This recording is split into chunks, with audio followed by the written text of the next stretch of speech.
The Breakdown is presented by John's Sewer and Drain Cleaning, the name to know when the drains don't flow. What's up? Welcome into The Breakdown. Phil Perry, Ted Johnson, a Week 15 edition of The Breakdown. Ted, the Patriots now 3-11 after falling to the Chiefs. I want you to put yourself in Robert Kraft's Air Force Ones for a second, and you tell me, you see all those Chiefs fans that were in the stands at Gillette Stadium. Taylor Swift is there, the best quarterback in the world, now plays in Kansas City. If you're thinking about Bill Belichick's future and you're the owner, what's your reaction after yesterday's game? Yeah, that reaction is just kind of par for the course for what's going on this season. I think more of the same. I mean, to see your stadium filled with more visiting, people than your own fans is a little bit disheartening. I can't imagine if he's already made his mind up, like Tom Curran has reported, that this would sway him another way. That was kind of, just from the optics standpoint, Phil, had to be hard on the owner to see all those Chiefs fans there and then playing the way they did. Not a good look for the Patriots. No, not a great look. And the Patriots defense has been trying to uphold their end of the bargain and doing so successfully, but 27 points allowed against, again, the greatest quarterback on the planet right now. So not as embarrassing as it could be otherwise, but let's talk about some numbers here. Over the previous 4 games, the Patriots had allowed just 2 passing touchdowns and 11 points per game. Opposing quarterbacks less than 200 yards per game through the air. Ridiculous in 2023. And while it might not have been a vintage Patrick Mahomes performance, it was a cut above what the Pats have seen of late. Here's what Mahomes had to say after his win. Yeah, no, I think I'm always in this focus when I'm playing against Coach Belichick, because I know how many different schemes he's gonna put out there and how great of a coach he is. Obviously, trying to focus on the details as much as possible, and you want to get as many tells as you can. But in an important game, we needed to win, and so I was glad with how the guys responded, and we were able to find a way to win against a really good team. It's time now for Board Games, brought to you by John's Sewer and Drain Cleaning, the name to know when the drains don't flow. Ted, we know Patrick Mahomes is special. We know Andy Reid is special. It is a special combination, and I know you wanted to break down some special Chiefs scheme late in the first half, led to a touchdown. You've got, push it, written at the top of the board. Tell us why. I'm going to tell you in 1 second. Let me show you some things first before I get to that point, all right? So this was a really nice play designed by the Kansas City Chiefs, okay? They are on the left hash. It's important to remember that. They're on the left hash. They are trying to create space on the right side. So this is a play that they call from the left hash. They have bunch right formation, and they have Jerick McKinnon as the running back. The Patriots run a man-to-man call, not surprising down in the red zone, a man-to-man call, but they double Jerick McKinnon. Why double team the running back? Why not double team, Travis Kelce or someone else? Because the Chiefs like to run a lot of H angles. They're called H angles, and then fast to the flat type of plays. And so you really need 2 linebackers to cover the running back because you can get out-leveraged, and that's exactly what happened to the Patriots. So let's just show you what the defensive line was doing here for the Patriots. It's a 4-man rush right here. These 4 guys rush. Right there, okay? And then what you have is you have the quarterback adjust Jerick McKinnon's alignment from the left side to the right side. And what does that do? That triggers Mack Wilson, who has the running back, along with Marte Mapu in man-to-man coverage. These 2 guys have this guy. Once he goes over to this side of the formation, you see Mack Wilson tell Marte Mapu, hey, push it, push it, push it. So push the coverage over to Marte Mapu on this side. So this is now the rookie has responsibility for this running back. Here's the route of formation and route tree that they run, all right? So they come up here and they run a deep post. Travis Kelce runs a little hook right here. This wide receiver opens it up right here. And then you can probably already guess where the problems are going to be, okay? So once these guys vacate this space right here, and out here, so there's all this space out here. Marte Mapu has to loosen his alignment, get depth, and make sure he avoids the clutter so he doesn't get out-leveraged to the flat. And that's exactly what happened. He got out-leveraged. They pushed it over here. He got caught up in the wash. He's a little late getting to the running back, and it's a foot race to the pylon, as you can see right there. This is a kid. There's a rookie. He hasn't been out there a lot. Against that bunch formation, the plays come at you fast. That little quick motion from this side to that side, the communication, it's got to be there fast. He's got to adjust quicker. He didn't loosen his alignment and get out there, so he got out leveraged to the flat. A really good play designed by the Kansas City Chiefs. The Patriots had the right call on Just not good execution by the rookie right there. Andy Reid and Patrick Mahomes, would you say they're the salt and pepper of the NFL? Ooh, I like that. A couple Hall of Fame duos right there. Hall of Fame breakdown by this guy right here. It's time now for my report card, which is, of course, presented by the Massachusetts School of Law. Mostly B's and C's for the Patriots after their performance on Sunday. And right now, we're going to focus on the defensive side of things, where I had a B+ for the defensive line, less than 3 yards per carry. Pretty good job by those guys. A B for the linebackers, turnover for Jelani Tavai, Marte Mapu. And then a C for the secondary. Let's focus on that secondary, Ted, with our Technique, which is presented by Shaw's, perfecting the art of fresh. We just saw on the board right there, Patrick Mahomes and Andy Reid beating Patriots man-to-man coverage. You were telling me off air. What do you call that coverage again? That is cover one funnel right there, where you funnel the running back with two linebackers. Okay, but Patrick Mahomes beat some zone on Sunday as well. And you noticed, I know, a couple of different tidbits about the Clyde Edwards-Helaire touchdown in the back of the end zone. When Patrick Mahomes scrambles, that can throw everything off kilter for a defense, especially when they're in zone. Yeah, no question about it. So the Patriots ran a lot of zone in this game, more than I thought they would. And the Kansas City Chiefs receiving core do a great job of kind of finding the pockets in the zone. When the quarterback leaves the pocket and it's a scramble drill versus zone defense, there's a lot of space because guys don't know exactly who to match to. Guys are in their zone for a split second, and then when the fire drill happens, they leave the zone. And do I match with a guy? What do I do?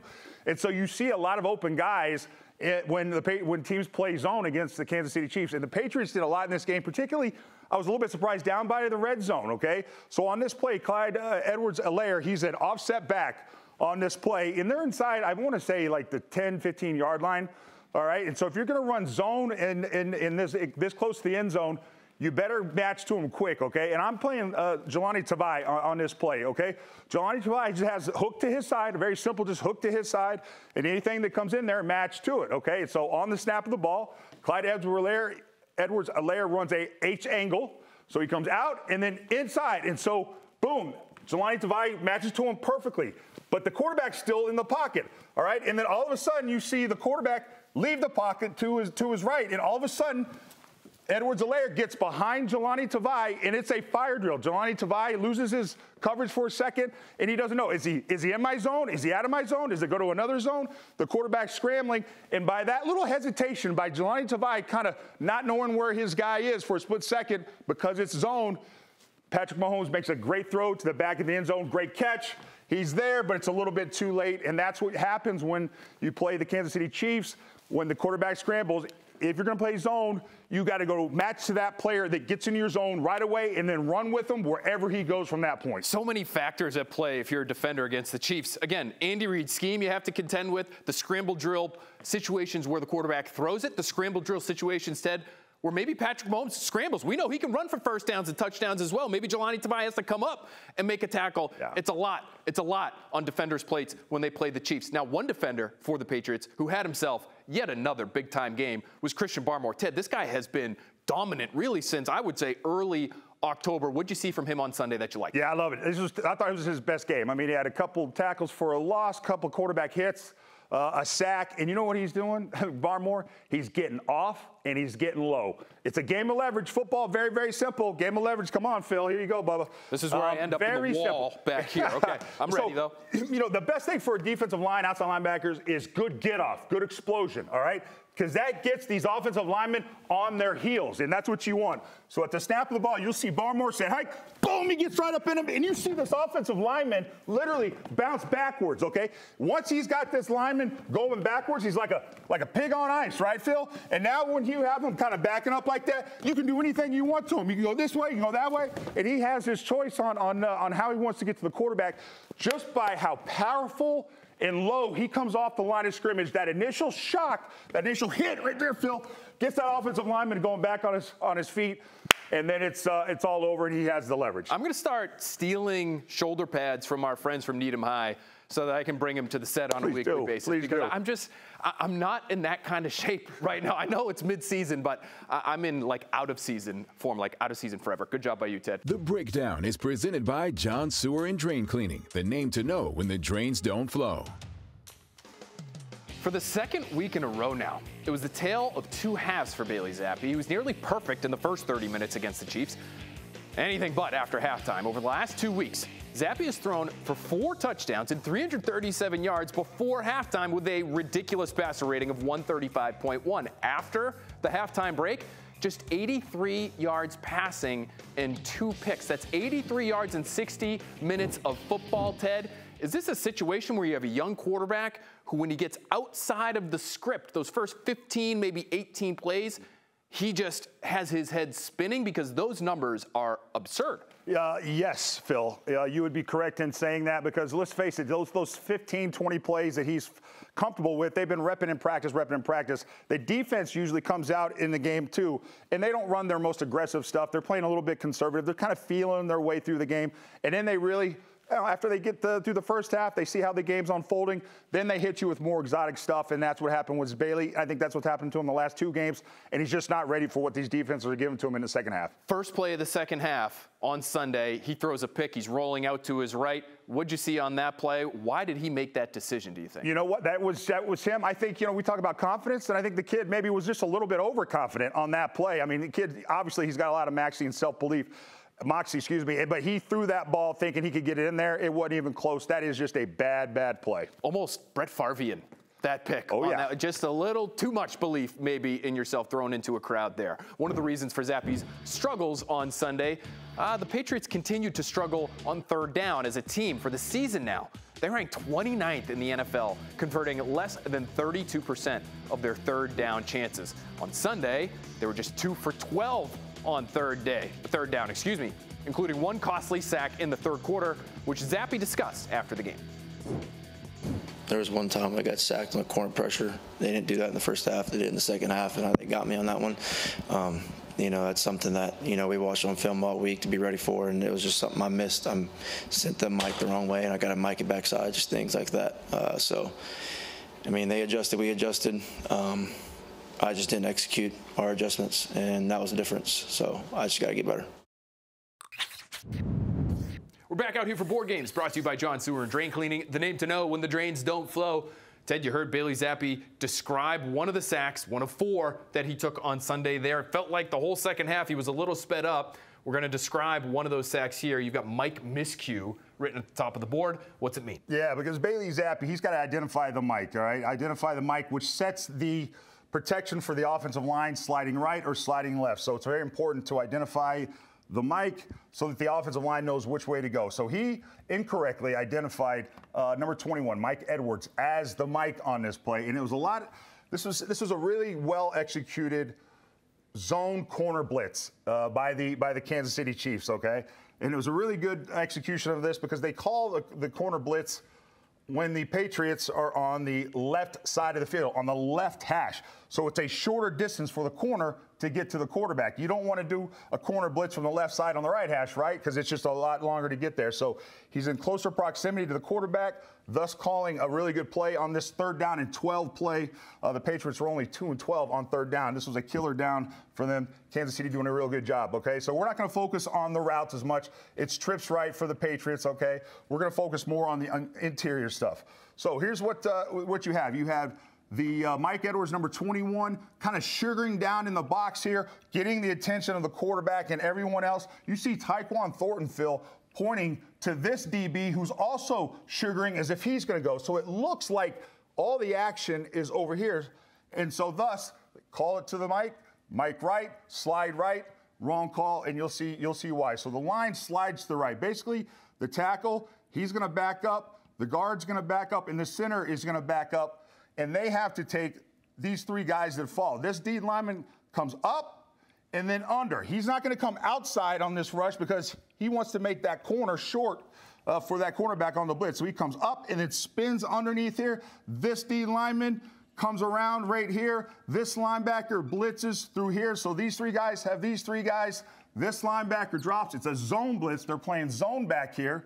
So instead of these guys pressuring like they thought maybe it looked like it was going to happen, they all drop into zone coverage.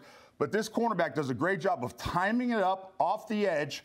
And you see the running back right here, Zeke Elliott, they're not even paying attention to this side because the slide is sliding to the right. All the action is over here. So he steps up here to just help with any leaks, and no one sees this corner blitzing off the outside. That is the quarterback's job, is to know that you might have a free rusher. His eyes don't even come over here because I think partly because Tyquan Thornton, again, getting the attention of this DB, sugaring right here. Number 21, Mike Edwards, sugaring over here. They identified 21 as the Mike. They shouldn't have. They should have probably identified number 32, Nick Bolton, as the Mike so that the line slid this way, and now you have the numbers on your side. Everyone gets blocked up, and you can execute the play. Boy, Andy Reid gets a lot of credit for being a mastermind on the offensive side, and rightfully so. But the Chiefs have Steve Spagnuolo, longtime defensive coordinator, organizing things on that side of the ball. Spagnuolo got the young quarterback on that particular play. Ted, that sack was one of 4 that the Chiefs had yesterday, and that's keeping with a trend since Zappe's taken over as the starting quarterback. Through the first 11 games of the season, the Patriots allowed sacks on less than 6% of their dropbacks. But in the 3 games Zappe has started, that rate has nearly doubled to 11%. So why is that happening, Ted? Is that all about the offensive line? The line has been banged up, and it's getting more banged up with each passing game. Or is this something about how those 2 particular players handle that particular responsibility? Well, you said it first. I mean, the left tackle, Connor McDermott's playing a lot more than Trent Brown these days, so that's going to have an impact on the quarterback. But I think more than that is that what you're seeing is a quarterback that's afraid to make mistakes, right? I mean, even though he threw a terrible interception, right?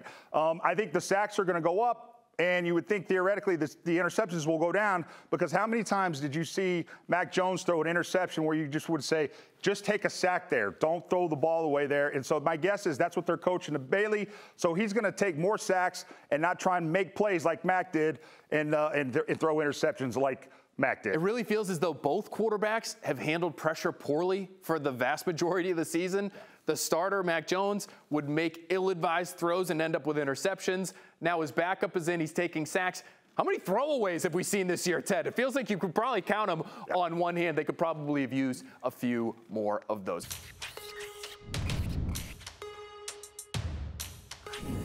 Down three scores in the second half there. You guys were chipping away at it, but how did you feel like the sense of urgency was there in the last couple possessions there with a chance to chip away it a little further? I think we could have, went a little faster. Just definitely being down 3 scores in that last quarter. But I mean, I don't know. It's not up to me. Bill, when Ben was asking about a 4th down decision, I think you thought it was 4th down from your own 33. There was another series previous to that. It was the first set of plays you guys had in the 4th quarter. Same decision-making for you in terms of the injuries and not wanting to go for it. There's 4th and 3 is at your own 42. Yeah, it's not a question of not wanting to go for it. It's a question of doing what you feel like is best at that point in time. Was that related to the injuries, though, like you mentioned for the previous situation? There's a lot of things that go into a decision. It's not one thing. Oh, there's a lot of things that go into the Monday Night Spotlight every week. It's presented by TouchView Interactive Display Panels, available at the Oakers Company. Ted, you're hanging your head. There's plenty to talk about in terms of clock management, tempo at the end of the game. Let's start with the tempo. You're down 10 points. You're in the shadow of your own end zone. You run a quarterback sneak. You huddle. You run it again. The clock is ticking away here. You're down 2 scores. You don't score all that often offensively yourselves. What did you make of how they played the clock at the very end of the game? Yeah, that was disheartening again. And this topic has fired me up just because I put myself in the shoes of the players. I can't imagine the Patriots players are happy with their coach taking such a conservative approach right there. You burnt 90 seconds just by being in the huddle. When you went and not doing the hurry up on a drive in which you needed to score 2 times, it made no sense. It felt like the coach had just kind of given up on the game and quit on the team. And that's what is kind of the most disappointing thing. Put the game in the players' hands. Let them go out there and screw it up or go out there and win the game. Don't take it upon yourself to assume you know what the outcome's going to be. Now, again, not necessarily maximizing every potential scoring opportunity you have. Early in the 4th quarter, you're down 17. A little bit later in the 4th quarter, just over 9 minutes left, you remain down 3 scores. They punt in both of those situations. The first one might be the most egregious, Ted, because you're closer to midfield. You're at the 42-yard line. You have 3 yards you need for the first down. Why all the punts in the fourth quarter? Again, it just feels like, and there's several games that you can point to in the last several years, Phil, where it feels like Bill Belichick isn't trying to win the game. He's trying to engineer the game for it to be a close loss, and that's what it looks like. So not only those 3 fourth down possessions in the second half when you're down 17 points did they punt. They also, I thought, right before the half, had an opportunity to maybe get into field goal range and kick a field goal before the end of the game. They didn't do that. It's so conservative. He's coaching really scared, and these players got to feel like, you know what, the coach has got to give us more of a chance to show what we can do and try and win these games as just, kind of just conceding the game when it looks like the game's getting out of hand. Why do you think he's doing it that way? The only thing I can think of, Phil, and it's not a good one, is that it just looks better. It looks better in the end that, hey, we didn't get blown out. We lost the game, but it was a 1-score game or 2-score game. And I think in a weird, messed up way, that matters to Bill Belichick. I never thought I'd ever say that. We will see how the Patriots end up handling the end of the game on Christmas Eve this weekend in Denver. We'll be right back here to break it all down on Tuesday next week. We'll see you then.